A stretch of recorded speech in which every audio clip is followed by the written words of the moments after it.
আমাদের বাঙালিদের জীবনে ভীষণ সাধারণ তবে অনেক জনপ্রিয় একটা খাবারের নাম হচ্ছে আলু সিদ্ধ। এর এত বেশি ফ্যান ফলোয়ার আর সে এত বেশি জনপ্রিয়, আমার মনে হয় না অন্য কোনো খাবার তার জায়গা কখনো দখল করে নিতে পারবে। এটি জনপ্রিয় হওয়ার সাথে সাথে গুরুত্বপূর্ণও কিন্তু বটে। কেন গুরুত্বপূর্ণ?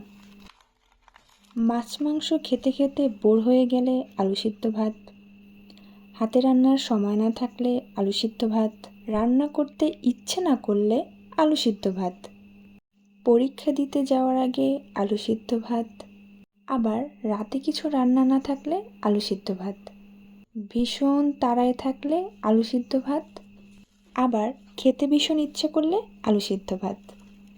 আর এটা যদি একটু শুকনো লঙ্কা ভেজে, পেঁয়াজ ভেজে, কাঁচা সর্ষের তেল দিয়ে বেশ আয়েশ করে মাখানো হয়, তাহলে তাকে আর কে পায়।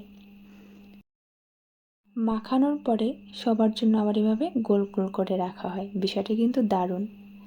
আলু সিদ্ধ হোক কিংবা ভর্তা, নামে পার্থক্য থাকতেই পারে, তবে স্বাদ কিন্তু একই। আপনাদের কার কার পছন্দ আলু সিদ্ধ ভাত? কমেন্ট করে জানান আমাকে। ধন্যবাদ।